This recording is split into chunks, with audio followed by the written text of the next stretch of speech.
One of the reasons that a seeker is advised to have the assistance of an experienced guide or guru in the spiritual path is that it is easy to be confused about the real meaning of what is written in the texts.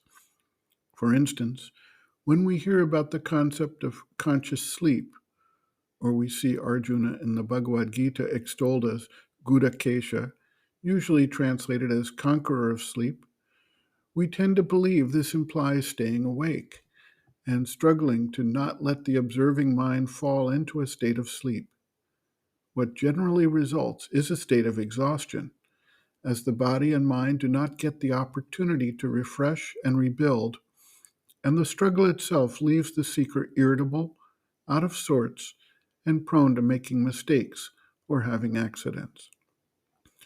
Some will push themselves to limits that their bodies and minds are simply not prepared to address, and, instead of conquering sleep, they amplify its powers over the being. So, what is intended by the concept of conscious sleep? The mother speaks about infusing a state of awareness into the sleep state.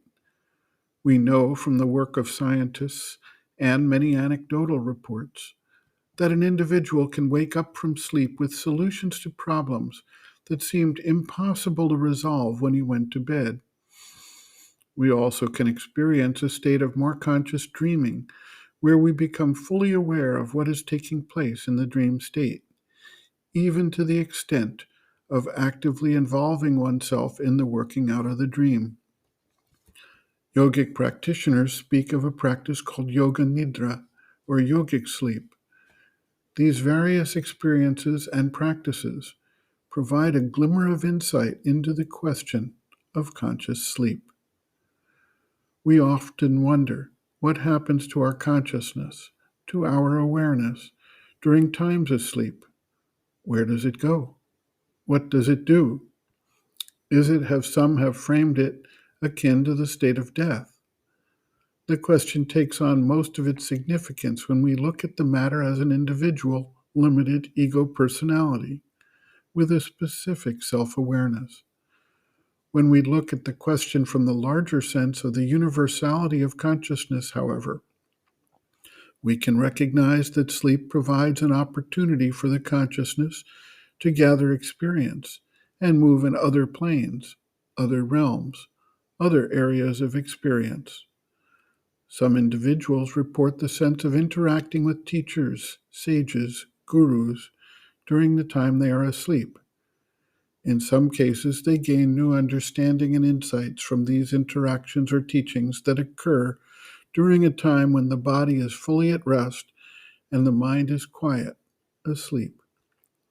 The method of extending consciousness into the sleep state without the struggle to artificially try to stay awake against the needs of the body and the mind for rest and regeneration, based in the manner in which the individual approaches the state of sleep, the aspiration with which one enters into the state, and the quiet of the mind that maintains a state of receptivity.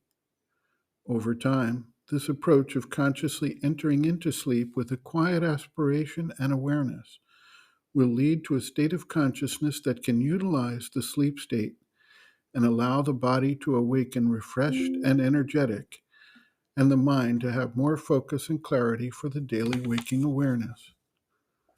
The mother observes, quote, for example, to take the most positively material things like food and sleep, it is quite possible that, if he has not taken care to infuse, as it were, his new consciousness into his body, his need for food and sleep will remain almost the same, and that he won't have much control over them.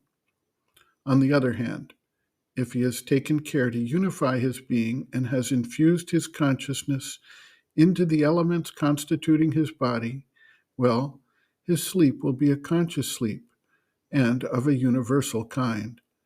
He will be able to know at will what goes on here or anywhere in the person or that, in this corner of the world or any other.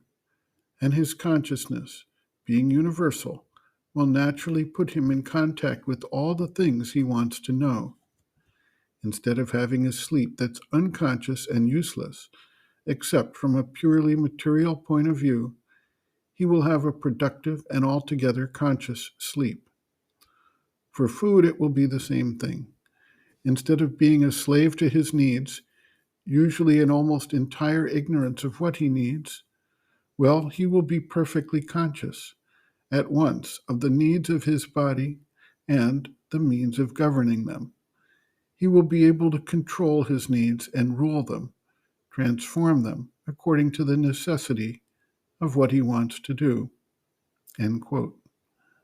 Reference: Sri Aurobindo and the Mother, Our Many Selves, Practical Yogic Psychology, Chapter 6, Some Answers and Explanations, pages 178 to 179.